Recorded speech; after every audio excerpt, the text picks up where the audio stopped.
You know, Puerto Rico was already recovering from Hurricane Maria 5 years ago, and now you see right there just more destruction. For more perspective now, we're joined on the phone by Washington Post correspondent Arelis Hernandez. Arelis, we talked to you live on the news at 5:30 earlier this week. You're now on the ground in Salinas, Puerto Rico, and I guess to set the scene a little bit for people who haven't been to Puerto Rico, Salinas is about an hour from San Juan, Puerto Rico, which most people have heard of. There's an Olympic training center there. It's considered a foodie paradise, but I imagine Fiona has changed some of that. What are you seeing right now?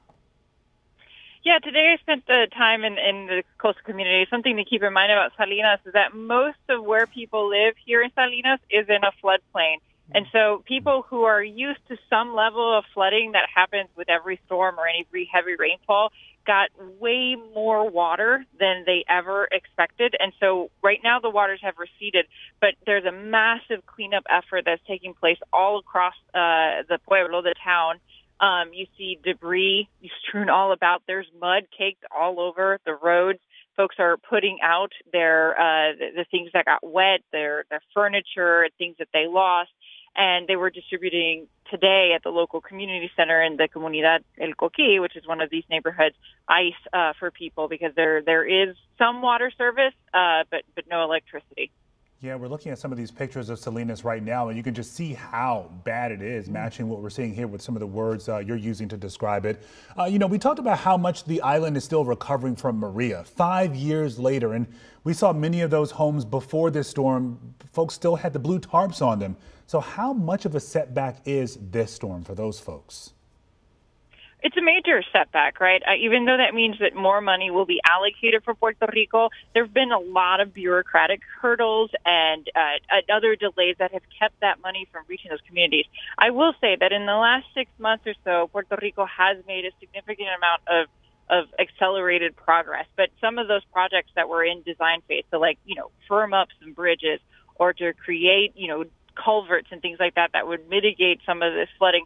Those projects, have not even gotten close to the phase where they would have, been able to help in this particular situation. So now, problems that existed prior to Fiona are just going to be exacerbated with the aftermath of this storm. You talked about some accelerated progress since Maria, but we look at these pictures and we know, even from what you're saying, that this is going to be a long recovery.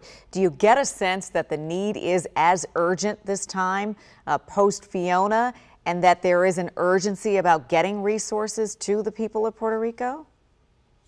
It certainly seems that way. When I was here after Hurricane Maria, it took weeks for some of these supplies to get to folks. Yesterday, we were embedded with the National Guard a troop convoy that went out almost immediately to go out to these communities and give them water and a couple other things that folks need.